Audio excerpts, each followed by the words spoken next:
Hey, this is Jaryd Krause, host of the Buying Online Businesses podcast. And in this episode, I'm sharing with you part one of a training we did in our Inner Circle Mastermind with Clymer on how to scale an Amazon business off Amazon using Shopify. Now, Chase is a weapon when it comes to scaling e-commerce businesses using Shopify, and we called him in to help some of our clients with Amazon businesses get growth and income diversification using Shopify. And in this podcast episode, we talk about how to build a process to produce great content that will pay dividends over any paid ads that you will run. How to build your own audience off Amazon and take them from cold traffic to warm traffic and then turn them into sales. And how to tighten up your email marketing automations to convert more sales and so much more. This is such a valuable episode on how to scale an Amazon business off Amazon, and I'm sure you're going to love it. Today's episode is brought to us by Niche Website Builders, which is a company a few of my clients are using and have used for content creation and link building services. They do everything from start to finish. So from keyword research all the way to uploading your completed article for you.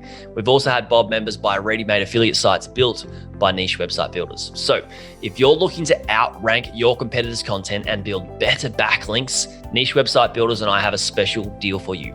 Head to nichewebsite.builders/Bob. I'll put a link in the show notes for you, but again, that's www.nichewebsite.builders/Bob. Do you want to start investing in websites but don't want to drop $20,000 or more on your first investment? Check out Odys, where you can buy premium age domains to build a website on and add Odys done for you affiliate site package to help you grow your website and get seen. Instead of buying a crummy website that's been built to sell with no authority, buy a premium domain with built-in authority, great SEO, and fresh quality content for your website. Head to odys.link/Bob podcast to check out their great deals. That's odys.link/BOB podcast. Link will be in the description too.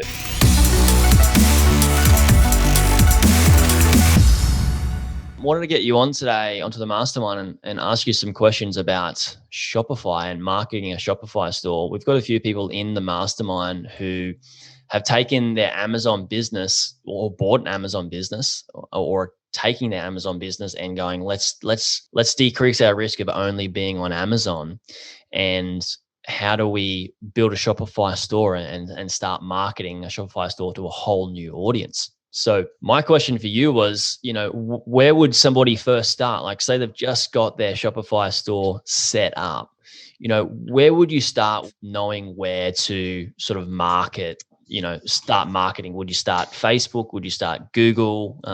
What sort of cold traffic and how would you approach that situation? Yeah, I think it's a good thing to call out, like, just one of the main differences between Amazon, a marketplace, and then starting your own direct-to-consumer site, brand, what have you, on Shopify is that you are pretty much starting at zero. There's going to be no traffic to your store unless you are putting in effort, time, energy, or money to drive that traffic there. So that is the first call out there. It's usually one of the first conversations we have with clients that are looking to do just that, diversify off of Amazon and have, a different income stream in an attempt to start going omni-channel. So that's a conversation that we have. And I really am very blunt. And I said, the money's not going to come as fast as you want or as quick as you, and it's not going to be as much as you want. Like it is a long haul thing. And then from there's 100 different ways to build out a marketing funnel.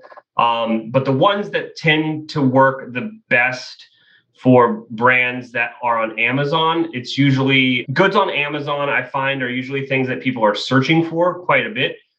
So it lends itself very well to Google Shopping. So for a very short and to the point answer, I would say you could probably try your luck with Google Shopping for the top of the funnel for prospecting. And then in the middle of the funnel and more at the bottom, when you're doing your heavy lifting, your email automations need to be on point. That's going to really do the business for you. And I'd be powering that out through Klaviyo and making sure that I have all of that done really well. The one thing that kind of goes into all that stuff is once you kind of find a channel that works, for one of those steps in the process, it's time to start to flirt with some other ones. Because again, just like you're diversifying out your, where you're getting your income from some of your products, you should also have like a secondary channel in, the top of the funnel, the middle of the funnel, that Facebook algorithm changes and your ads now suck, or something happens with Google and it shuts down for a minute. Like, you want to make sure that you have a secondary stream to get traffic to your website. The best investment would be SEO and content, but I know that is oftentimes a larger lift that some Amazon brands just can't take on at that time, because they're used to the power of Amazon and the availability of kind of investing in that ad ecosystem on Amazon to really drive traffic. Yeah, I like that. I really like that you explained about, I want to dive into the email and Klaviyo soon, but I do want to talk about the SEO and content. And this is what I've mentioned to people as well before, is investing in creating great pieces of content and pushing traffic, cold traffic to that content, because the reason people buy from us is through building trust, and how we can do that is through our branding and educating and people, and thinking about the customer journey of discovery to purchase. And I think content is a really good way to go. Where would you start with that for somebody that's thinking, all right, should I create like 5 pieces of content and see which one is, going to convert best to cold traffic, and then remarket to people that have consumed that content or been on that page? Is that the strategy that you've used, or how would you go down that track with content just before we dive into the paid ads realm? With content and SEO, it's a very long-term play, but it's going to pay off dividends way more than your paid media traffic does. I think, Jaryd, what I would do actually is I'd take it a step back. It's not about producing 5 pieces of content. It's about producing the system that can help you produce the content, building processes, having consultants, contractors, what have you, in place to help you produce that content, and just getting into a rhythm and getting like this content machine just running. That, I think, is the number one thing to do. From there, you can start to realize what content resonates more with your audience. And, no one's ever said, I wrote one blog post and my business changed. You know what I mean? It's usually an iterative approach. It's just figuring out the system to build out that content. Google prefers when there are constant updates to a website versus like a shotgun spray and pray approach of, I outsourced 12 pieces of what it should be pillar content, slapped them on the site, and I should be better now. That's not the approach that Google wants. I need to caveat all this with, I'm not an SEO expert by any means. Yeah. I just know what works for our clients in the e-commerce space. And it's usually coming up with a system to kind of just perpetually be always producing content. It isn't like a one and done or every once in a while thing. They're on a very strong cadence. The younger ones are usually bi-monthly or monthly, and the more mature brands are producing content almost daily. I'm so glad that you said building out that content machine, and everybody in this mastermind knows those words very, very well, because the first step that they come when they join the mastermind, a lot of people that do join have a content business. So they're making money through ad revenue and affiliate revenue. And the main thing that we build them is a content machine, building out the processes and the systems, and having people to be able to produce that result of content without them having to do it themselves. So it's something that we can just plug into these e-commerce businesses that we've already got that, how to build that. So I'm really glad that you mentioned that. I should probably preface this that I was not fed answers for this. This is just actual things that I'm saying. So I'm just because we're saying the same things just means because it's the truth, and it's not that he's like feeding me answers here. Yeah, it's kind of funny that we're in sync. I like your clarification and calling it out. Where I was defaulting to like blogging is the way of describing it. It's building the system. The result is whatever is going to resonate with your audience. So for you, it's these infographics for Pinterest. Obviously for me, I run an agency, right? We're an e-commerce consultancy, Shopify specific. Our content is the podcast, and we've like doubled down into like YouTube. Like that's all we're doing, all educational content like that. That works for us. But when you're selling products, it gets a little more tricky kind of on the content. But I've seen some people do some really cool things with, when you're in the food space with like recipes, or, same thing, like kind of building out infographics there. I know some people in the wedding industry where Pinterest also crushes it. So it's definitely, you got to know your audience. You got to understand your customers, and then just like do a thought exercise of where are those people on the internet. what type of content is in that place. Cool, we're going to start building that content. We're going to start producing content. There's something beautiful about putting great content out there and getting feedback from organic reach, and like you said, is sort of testing where people are, what they're resonating with the content, and then just you started to build a fire here. What you come and do with the ads is just pour gasoline on that fire, push them towards your products. It's just a beautiful approach, which I'm sure that you're finding with your podcast and YouTube channel, like I'm doing with mine. It just works very, very well. At the beginning, it definitely feels at the beginning as if you're just like pushing stuff out into the ether. Just get over that. Everyone feels that way. But once you kind of keep doing it for a while, you will start to see it in weird ways where people you've never spoken to or should know about you are coming out of the woodwork. Like it definitely works. It just one blog post or whatever, one piece of content isn't going to do it. Yeah, I think for those people that are business owners that want to do the quick buy business, do a quick flip, I'm always about the long-term strategy, holding a business for the long term. And if you can get past that year to 2 year mark even, and you're in this for the long haul, then you'd be silly not to go down that route, right? Because you're getting traffic through organic, and then you can just add fuel to the fire versus what we were talking about before is like, let's just put ads out there and see what happens. And you can do that approach, but I feel that if you've got the organic and pouring gasoline on the fire, it's going to be a better approach. But let's talk about someone that does want to do this super fast, Chase. Would you be going and working out, all right, I'm going to put a bunch of money into, say I've got a product and it's drink bottles, right? This drink bottle that I've got here is a Soul one, and they also do like coffee cups and all that sort of stuff. Say it's just that brand, right? And they're doing glass coffee cups and drink bottles. Now, say I'm crushing it on Amazon, and I want to go, all right, how do I start making sales off Amazon to de-risk my business from Amazon, because they can shut my business off like this. And it happens to almost every single person, unfortunately, with an Amazon business. Would you go, I'm just going to put a bunch of my products into a Google Shopping ad and target them with cold traffic to keywords on Google? Would that be a good starting point, or what would you do differently? I'm not a Google Shopping expert by any means. I just know like team members of ours that's their specialty. These days, I'm kind of just doing biz dev, and I know what I'm good at. But yeah, so for a brand that's doing really well on Amazon, like I said, I think Google Shopping is usually a pretty good call out there. I don't know the specifics of Google Shopping to like give you the answer you're looking for, but I can tell you that the results do work. Won't return nearly as well as the same dollar spent on Amazon, because Amazon is highly optimized, to sell products that are being searched for by their users. So I would say that those ads on Amazon, same dollar is going to outperform the dollar spent on Google Shopping, because there's like so many other elements to like an e-commerce site, and there might not be any trust factors, like depending on the design of it, conversion rate could be bad. Depending on, who developed it, it could be very slow on mobile or have things that are broken. So like there's a whole bunch of other extra stuff going on a site that you own that could potentially be throwing things off. I like that you talk about that, because there may be people listening that don't really understand, and I want to break down that psychologically. When people go to Google, they've got a different intent than when they go to Amazon. Their intent on Google is that I'm going to try and solve a problem. It doesn't mean that they need to solve a problem with your product. When people go to Amazon, they're going to purchase something.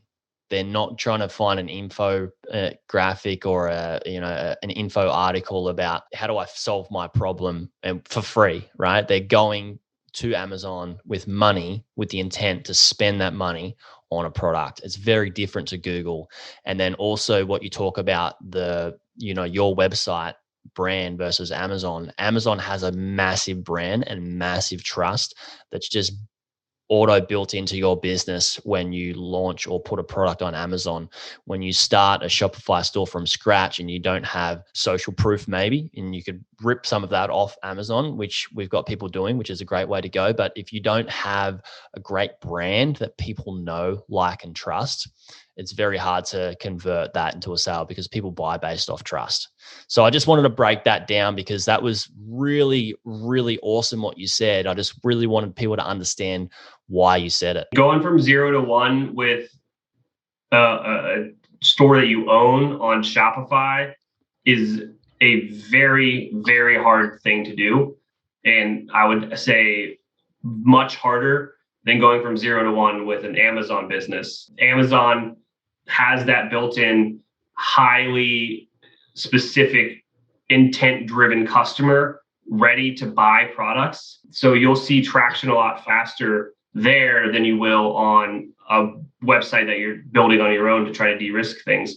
I oftentimes tell people that are looking to test product market fit to throw it on Amazon before they invest any money on like building out a store or doing anything extra there, because Amazon will tell you if the market wants your product the way that you're positioning it way faster than, you know, kind of putting it just out into the ether and hoping, like, just building a store and putting a product on it. Basically what a lot of people do when they say that they're kind of setting up a Shopify store, like that nothing's going to happen after that.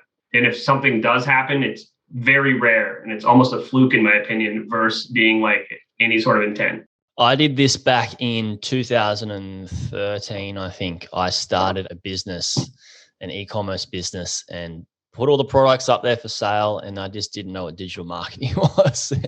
It went nowhere. But for those people that do have a product market fit on Amazon, they go, cool, I've got product market fit. I'm selling a bunch of products. Like I want to diversify this. And, you know, they go away and they start putting money into some shopping ads. Once you've got a couple of shopping ads that are working, you know, Google shopping ads, would you experiment with creating more or optimizing those ads, those Google shopping ads, or would you, you know, pixel them and retarget on Facebook and then retarget on Google? Like, how would you take your cold traffic that we talked about if we were to just go straight to Google shopping ads for our product? Yeah, I would probably do pretty much what you just said there. So I would iterate and optimize on the Google shopping at the top of the funnel for like essentially prospecting, cold traffic, whatever you want to call it. That is going to be where a lot of time is spent to try to do that profitably. And also you're going to be increasing your spend there a lot higher than what you're going to do in the middle and the bottom.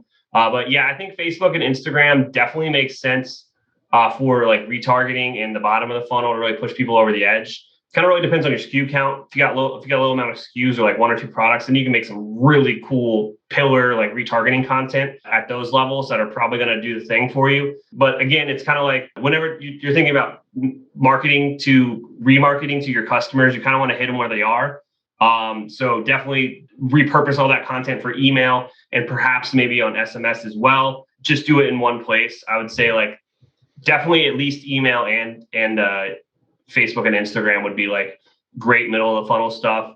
And then maybe even double down on some super highly retargeted ads, like bottom of the funnel, like so super intent driven stuff. So like someone's visited a product page more than X times, or like time on site, or add to cart abandonment, like get real specific with those retargeting messages, like not generic, like not the normal abandoned cart Shopify thing. Be like, you added this specific like drink holder to your cart. Like you can do that with Klaviyo really easy, but I'm even saying if you have a low SKU count, like under 10, do it for all of your products, very specific about like almost send them a PDP and like a Klaviyo email at that point. Because what's that going to take you like a couple hours of work once, and it will always happen to just re-educate, try to answer any questions. Here's some social proof. Like people do not utilize add to cart abandonment on Klaviyo as well as they should by like splicing it out down to like a per product thing. Once you set this up, like you said, it's an automation, basically. You're setting up. So when somebody goes through the experience or the buyer's journey, it's, you know, and they add something, and they're gonna get a series of emails. How many emails are we looking at? What's the overall like message that we're sending in a few of these emails to get them to purchase? Like, is it like, here's a discount code, just go away and buy this? Or are we working around like once somebody has gotten onto our email list, are we doing some sort of branding and building trust and all that sort of stuff? Because we've got people in this mastermind here that are building our email marketing campaigns and email funnels that are really helping to build put content in front of them, build their trust, build a branding, show great messages. Like, what are some of the things that you have seen have helped within Klaviyo and email marketing for Shopify or e-commerce businesses? Klaviyo is like a Ferrari when it's comparing to like MailChimp being a Toyota. Like, it is just world apart as far as functionality and the cool stuff you can do with it. And everyone that isn't a fanboy of it is like, it's expensive. And it's like, yeah, but the returns are that much better. It's like worth every penny, So with that being said, if you can tie it to a trigger, you can probably build out an automation around it within Klaviyo, which is extremely important when you're talking about any sort of automated messaging where you can talk to your customer where they're at in their particular journey is going to return just so much higher than anything else. When we're doing this for our clients, I think we're building out 12 or 13 flows with like 1 to 5 emails in each flow. So, wow. There's a lot going on there.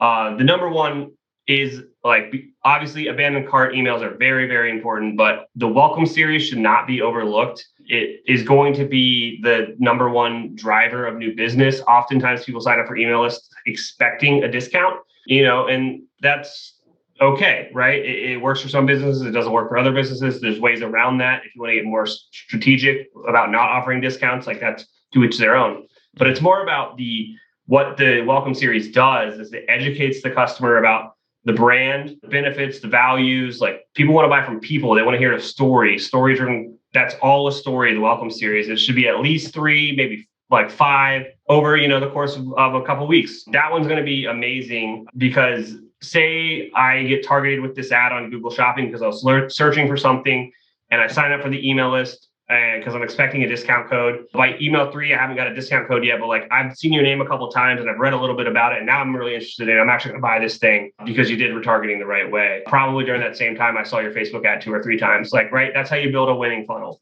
That's it for part 1 of the episode with Chase Clymer, and you can find more on Chase and what he does over at electriceye.io. There will be a link in the description. Now, in part 2 of this training, Chase explains how to do CRO for your Shopify store, strategies on how to bundle products and increase your average order value to scale your business. And then we go into where Chase answers some of the questions that our members have about building their Shopify store. So if you want to get access to part 2 of the training or any of the other trainings in the Inner Circle, join the Inner Circle Mastermind by going to buyingonlinebusinesses.co/inner circle. That's buyingonlinebusinesses.co/inner circle. See you there. Hey YouTube watcher, if you thought that video was good, you should check out this video here on the 2 best types of websites beginners should buy. Or check out my playlist on how I made my first 100K from buying websites and how to do due diligence. Check it out. It's an awesome playlist. You'll enjoy it.